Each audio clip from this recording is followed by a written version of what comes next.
લઘુત્તમ વેતન મેળવવા અને ઓનલાઈન કામગીરી વખતે આંગણવાડી બહેનોનો સંમેલન.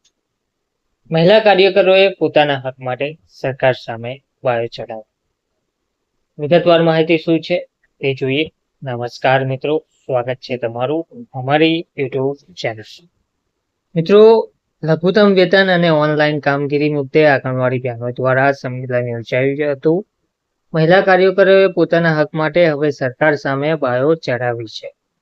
અનેકવાર સરકાર દ્વારા સહમતિ આપ્યા છતાં પણ કોઈ પણ નિર્ણય આંગણવાડી બહેનોના પક્ષમાં હજુ સુધી ના લેવાતા આખરે હવે આંગણવાડી બહેનો રોષે ભરાયા છે.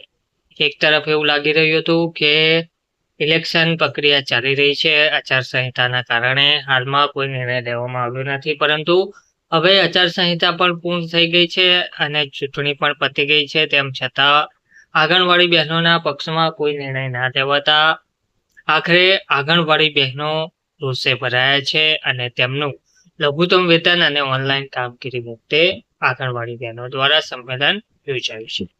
રાજ્યના સ્થાપના દિવસે જ અખિલ ગુજરાત આંગણવાડી કર્મચારી સંઘના નેજા હેઠળ ગાંધીનગરના સેક્ટર 12 ખાતે આ સંમેલન યોજવામાં આવ્યું હતું, જેમાં મોટી સંખ્યામાં આંગણવાડી બહેનો ઉમટી પડ્યા હતા અને સરકાર સમક્ષ પડતર માંગણીઓનો પડઘો પણ પાડ્યો.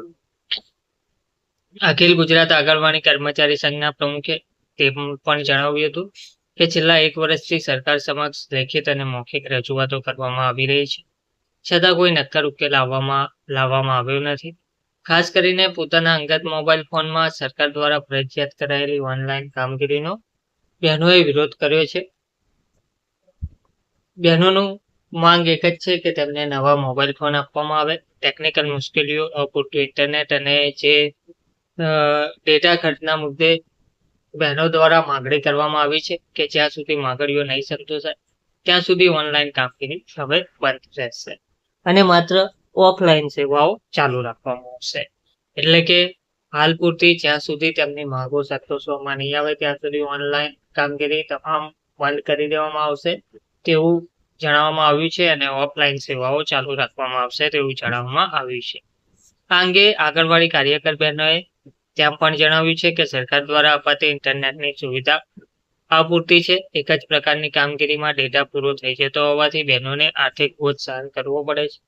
આ ઉપરાંત હેલ્પર અને કાર્યકર બહેનોને શાળાની જેમ એક સાથે વેકેશન મળે તેવી માંગણી પણ જોવા મળી રહી છે. મુખ્ય માંગણીઓમાં કાર્યકરોને 18,000 અને તેડાગરોને 13,000નું વચગાળાનું વેતન આપવું તેમજ સિનિયોરિટીના ધોરણે બઢતી આપવાની પણ માંગ છે.